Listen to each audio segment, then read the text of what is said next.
Mesdames, Messieurs, bonsoir donc et bienvenue à l'émission Angle Mort donc à Salam TV. Nous avons abordé à la première partie les Algérie et Espagne, ensuite les exercices militaires que Yassine Mazougé a beaucoup aimé apparemment, non Yassine? Ouais. Bon, nous étions tous impressionnés, c'est vrai, Ouais. mais vous avez été admiratif. Tarek Hafir également, non? J'ai suivi Non. comme tout le monde. Ouais, c'est ça. Vous avez de la retenue. Je sais pas de la Contrairement à retenue, lui. c'est des gens qui font leur métier et puis voilà, après, bon, Après tout, c'est leur devoir. tout à fait décrit. Merci beaucoup. Donc nous allons aborder maintenant le dossier Jay-Z. Yassine Mazougé, apparemment, il y a du nouveau. Oui, actuellement, depuis 3 ou 4 jours, le Fonds national d'investissement, propriétaire de 51% des parts sociales de Jay-Z, est en train de négocier avec une délégation de Veillon pour le rachat des 49% appartenant à Veillon. Si le marché est conclu, le FNI va devenir propriétaire 100% des parts sociales de Jay-Z.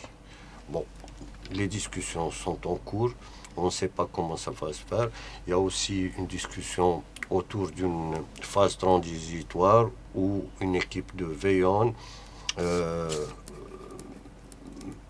pourrait gérer Jay-Z en attendant l'installation d'un staff dirigeant nouveau. Tarek Hafez, vous avez écrit un article dans ce sens il y a quelques semaines. Oui, c'était quasiment les premières grandes négociations où la question de la cession au FNI était engagée et avec cette proposition de Veon d'avoir donc cette phase transitoire, ce qu'ils appellent OMA, c'est un deuxième contrat, c'est un contrat de management.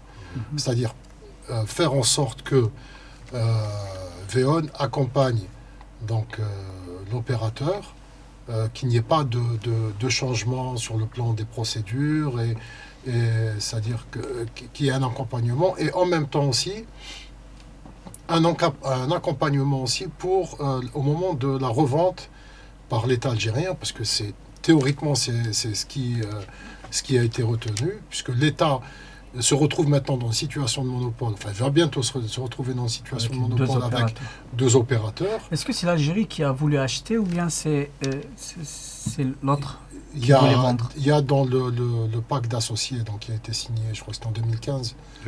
En 2014, donc une clause qui fait que à un certain moment, donc c'était en 2021, qu'il y ait donc de nouvelles négociations pour que l'Algérie, c'est-à-dire à travers le FNI, rachète les parts. Il y a encore des parts qui appartiennent au groupe Cévital. Je crois que c'est 2,75%, il me semble. C'est un peu comme ça, oui. Oui, 2,75%. C'est minime, mais dans un groupe comme un opérateur téléphonique, ça fait quand même de l'argent en fin d'exercice. Et donc voilà, là théoriquement, dans quelques temps, Jay-Z va redevenir à 100% algérienne, c'est-à-dire de capitaux algériens, que ce soit le FNI et Cévital. Après, il va y avoir une seconde phase où sûrement des négociations pour la revente. Est-ce que ça va se faire le mécanisme, je ne sais pas, je ne le connais pas, mais il est possible que ça se fasse sous forme d'avis d'appel d'offres international. Il y a certains groupes internationaux qui ont fait part de leur volonté de racheter, alors qu'il y a une China Mobile. Il y a Orange qui était au départ était très intéressé. Voilà. Il y a beaucoup d'opérateurs. Est-ce qu'on peut parler de chiffres, de montants? C'est compliqué. C'est compliqué. Parce que des milliards de dollars, on peut y aller jusqu'à 1 milliard de dollars. Ben là, ça va coûter pratiquement 1 milliard de dollars en rachat des parts. Et 49%. Et en termes de revente, je ne sais pas. En tout cas, il y a un groupe d'hommes d'affaires du Golfe mené par un homme d'affaires Voilà, saoudien. j'ai oublié, c'est un opérateur émirati. Donc les Émiratis, Etisalat ont fait part à un certain moment de leur intérêt. Ils n'ont pas fait de proposition officielle à l'État algérien actuellement. Par contre, il y a un groupement d'hommes d'affaires saoudiens, essentiellement saoudiens, mené par un homme d'affaires saoudien qui sera intéressé. Mais lui n'a pas d'opérateur, c'est-à-dire que ce n'est pas un groupe de télécom, c'est plus des investisseurs. Pour rappel, en 2014, Wimpelcom annonce la cession de 51% du capital de Djezzy au Fonds national d'investissement pour 2,643 milliards de dollars. Oui. Ouais. Et Djezzy, en tout cas, ses parts ont perdu énormément de valeur. Je crois que c'est 76% de leur valeur. D'accord. Donc si on cède à 2,6 milliards de dollars, ça 51%, donc c'est pas. Au départ, quand ça appartenait à Sawiris, il avait convenu avec un opérateur sud-africain, je pense, pour vendre la totalité de l'entreprise à 9 milliards de dollars. Et là, l'État algérien a exercé son droit de préemption et a rabaissé le montant jusqu'à 2,6 milliards de dollars pour les 51%. Donc je pense que ça va valoir quelque chose comme 1 milliard de dollars à quelques chiffres près. Donc c'est un peu ça. Mais jusqu'à présent, on ne connaît pas les intentions du gouvernement algérien vis-à-vis de Djezzy. Est-ce qu'il a... D'abord, le FNI n'est pas un gestionnaire, c'est un investisseur. Ce n'est pas un opérateur qui connaît les télécoms. Tout à fait. Il a investi dans beaucoup d'opérations, mais avec des opérateurs qui connaissent leur métier. Il est dans Renault, il est dans AXA, il est dans pas mal d'entreprises, mais en tant qu'investisseur. Cette fois-ci, il se retrouve avec 100% de part sociale sur les bras et on ne sait pas comment il va gérer cette situation. Il y a, c'est vrai, des cadres de Djezzy, donc algériens, qui ne sont pas dans le groupe d'expatriés, si on peut dire ça, de VEON, qui ont certainement des compétences. Mais après, un opérateur de téléphonie mobile, en plus un opérateur Internet, puisque c'est ça, et puis c'est quand même des métiers, différents métiers, il faut savoir, c'est toute une machine qu'il faut mettre ensemble. Sur le plan économique, business, est-ce que c'est très bénéfique pour l'Algérie de le racheter à 100%? Est-ce que ça va rapporter? Est-ce que c'est un bon investissement? Oui, au départ, c'est un bon investissement, mais maintenant reste la bataille de la 5G, la bataille de la densification du réseau. Maintenant, ce qui est sûr, c'est qu'on peut faire l'interopérabilité, qui était un élément gênant auparavant. Mais maintenant, on peut faire l'interopérabilité et faire gagner beaucoup d'argent aux opérateurs. C'est-à-dire une mutualisation des équipements, notamment les BTS et tout. Donc ça peut être un élément avantageux pour les opérateurs, notamment pour Mobilis. S'il y a une coalition Mobilis-Djezzy, ce serait bénéfique pour l'Algérie. C'est bénéfique? C'est un bon plan? Certainement. Mais après, bon, c'est quand même...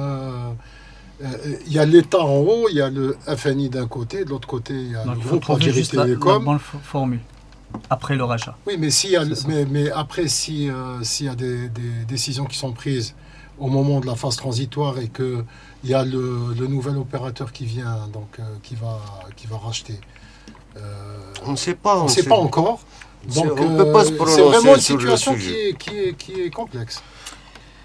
Oui. Merci Tarek Hafid, merci, le temps vraiment est écoulé. Yassine Marzouki, nous allons évoquer maintenant Air Algérie et le tragique, si on peut le nommer, accident qui a coûté la vie à deux jeunes algériens à l'aéroport d'Alger. Donc il y avait, suite à l'enquête préliminaire, elle a été procédé à l'arrestation et au placement en garde à vue de 4 mises en cause. Mais aussi, il a été procédé également à la suspension administrative de 9 quand même. 9 responsables. Mhm. C'est quand même... Le gouvernement a C'est ce frappé qu'il fort fallait. cette fois-ci. C'est ce qu'il fallait faire. Parce que l'Algérie, quand même,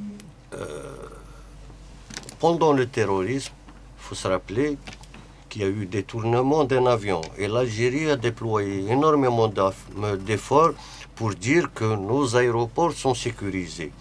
Et avec ces histoires de Harraga là, qui se répètent chaque fois, démontrent que les gens ne sont plus rigoureux. Donc, il fallait montrer cet aspect-là et dire que les clés khlas. On ne pardonne plus ce genre de pratique. Oui, il y a eu mort d'homme quand même. Bien Oui, sûr. au-delà de la mort d'homme, c'est un problème de sécurité. L'italien, ou là, le belge, ou là, l'espagnol, ou là, le français, ou les khafal les avions taou. Donc, il faut redonner l'image d'un aéroport sécurisé à 100%. Aucune faille n'est admise. Et je pense que l'État a fait le bon choix. Le bon choix, d'abord, ceux qui ont aidé les jeunes à accéder à l'avion, et puis La responsable. les responsables pour leur laisser aller. Il fallait que quelqu'un paye pour ça. Des têtes ont tombé quand même. Il y a, pour moi, ce n'est pas une tentative de harga, mais pour moi, c'est le meurtre de 2 personnes. Meurtre? Oui, c'est le meurtre de 2 personnes. Quand on attache, parce qu'on voit bien les 2 jeunes, la vidéo, attachés à l'intérieur de l'espace où se rétracte le train d'atterrissage, d'accord. La 330, c'est quand même un avion qui est très grand, donc ils étaient cachés à l'intérieur de cet espace, un espace où, d'après ce que j'ai compris, il n'y a ni oxygène, ni protection, c'est-à-dire en termes de pression, et ni protection en termes de température très basse, c'est-à-dire que ces 2 jeunes ont été tués, et on voit bien qu'ils ont été attachés avec les cordes. Pendant 3 jours, ils ont été découverts au bout du 3e jour. C'est-à-dire, après on se pose des questions. Il y a les services techniques de l'aéroport d'Alger, les aéroports où cet avion a atterri, il a redécollé, il faisait quoi? Il y a énormément de choses il y a des questions. Imaginons maintenant que au moment de l'atterrissage, le train d'atterrissage ne sort pas, à cause justement de la présence des 2 corps. Imaginez le drame que ça aurait fait. Un A330, c'est énormément de passagers. Il faut juste, voilà, c'est ça les questions. Pour moi, ce n'est pas une tentative de harga, pour moi, c'est un meurtre de jeunes qui aurait pu provoquer encore des morts encore. Mais si on avait les aéroports suffisamment sécurisés comme auparavant, on n'aurait pas vu des choses. Il y a de la complicité, et derrière la complicité, il y a de l'argent. Oui. Il y a même le directeur de la police aux frontières Ouais. qui a été démis de ses fonctions. Parce qu'ils ont été, ces responsables de l'aéroport d'Alger, ils ont été justement nommés par le DPF, le directeur de la PAF. Donc il a quand même le choix des hommes, ça fait partie de la gestion. Ouais, de Donc responsabilité. il a nommé des gens qui ont été défaillants dans leur exercice de fonction, donc ils doivent tous payer. C'est simple. C'est ça la norme. C'est ce qui manquait peut-être à l'Algérie avant. Quoi? À chaque fois qu'il y a un drame, il n'y a pas de tête qui tombe. Non, il faut inverser la chose. Non, il faut justement avoir les bonnes personnes là où il faut pour éviter qu'il y ait des drames. Voilà. C'est ça l'objectif, c'est ça la gestion d'un État. C'est pas, il y a un drame, on doit réagir. Non, c'est pas ça. C'est-à-dire qu'il faut faire en vraiment sorte à éviter le drame. oui, Montrer les cadres, lignes rouges. Montrer les lignes rouges. Auparavant, identifier les cadres compétents et les installer dans ces postes. Maintenant, est-ce qu'il y a une pénurie de cadres compétents? Là, il faut se poser des Avant, questions. il y avait des meurtres ou des accidents, il n'y avait pas de poursuite. Parfois, il n'y avait même pas de poursuite. Ce qui s'est passé à Constantine, il y a eu des réactions. Mais ça ne suffit pas. Il y a même le directeur de l'aéroport, Tahar Alech, après 14 ans, de Rennes sur l'aéroport d'Alger qui est démis de ses fonctions. Oui, je pense qu'il va être présenté à la justice dans la semaine qui va venir. Il a beaucoup de dossiers. Énormément.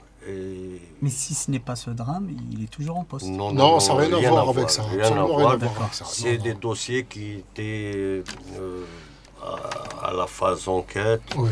Et maintenant, les dossiers ont mûri, ils vont atterrir sur le bureau du procureur de la République. Et la justice va suivre son cours, c'est tout. Rien à voir avec ce drame. Pour le prix de le nouvel aéroport d'Alger, on aurait pu avoir beaucoup mieux de... je ne sais Notamment plus dans quel pays asiatique ils ont, pour la moitié du prix de l'aéroport d'Alger, ils ont eu un aéroport magnifique, beaucoup plus grand, avec un zoo à l'intérieur, avec des animaux. Ça me rappelle aussi le stade de Tizi Ouzou, avec la moitié de son prix, on a fait l'Arena, carrément. N'est-ce pas, Yassine? Oui, c'est ça. Quand il n'y a pas une transparence dans la gestion, on atterrit fatalement sur ce genre dans de cet pratique. aéroport, c'est une succession on peut même dire maintenant des scondos, c'est-à-dire on peut mettre AUX. Le parking en lui-même est un scandale. Comment? C'est toute une... Expliquez un peu. Il y a...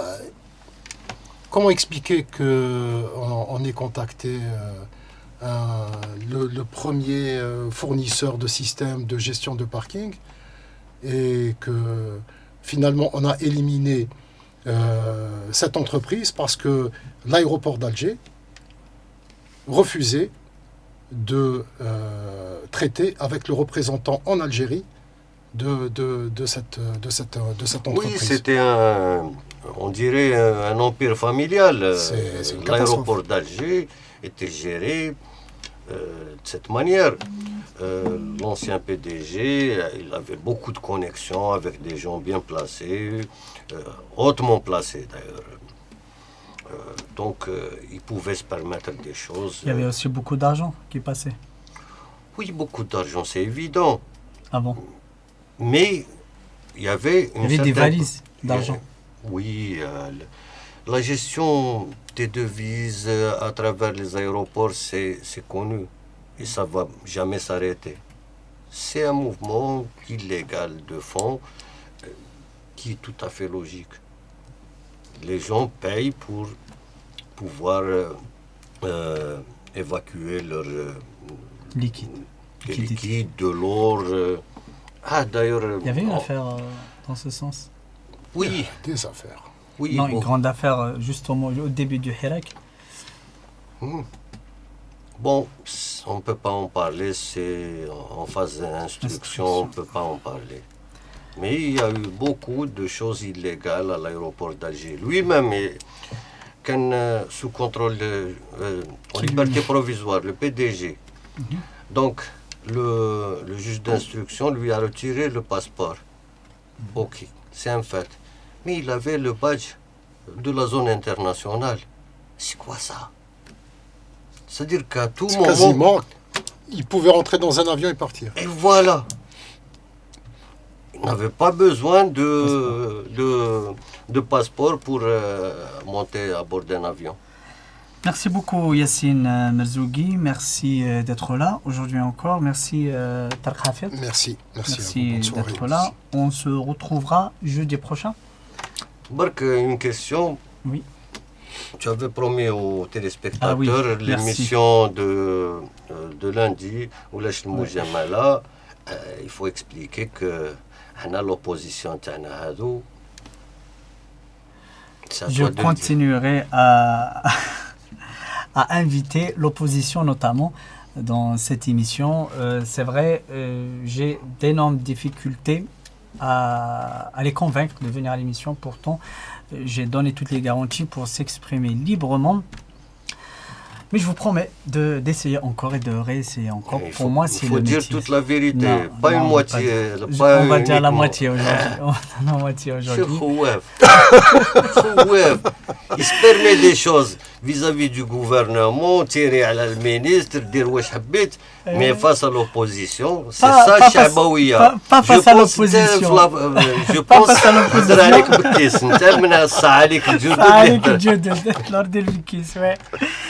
Nous allons continuer quand même l'émission Les Chibou Djamel et Yassine. Nous allons la continuer si on arrive à trouver Inch'Allah, ce que nous voulons. Parce que ce que nous voulons, c'est exercer notre métier en toute liberté. C'est tout. C'est ça le journalisme, Tarek Hafid. Je sais que vous êtes pressé, mais c'est non, le je ne suis principe. pas très pressé. Non, Vous avez un pied déjà d'or. C'est ça les principes du. S'il n'y a pas de liberté, on ne peut pas être journaliste, bien sûr. Voilà. Mais s'il n'y a pas de liberté, il y a plein de métiers qui vont disparaître. Tout à fait. Et c'est le principe de l'émission Le Chibou Djamel. Donc je vous retrouverai, Inch'Allah, je l'espère bien, le lundi. Quant à vous, je vous retrouverai le jeudi prochain pour un autre numéro de l'émission Angle Mort. Thani Mertenouan, Qim Dilana.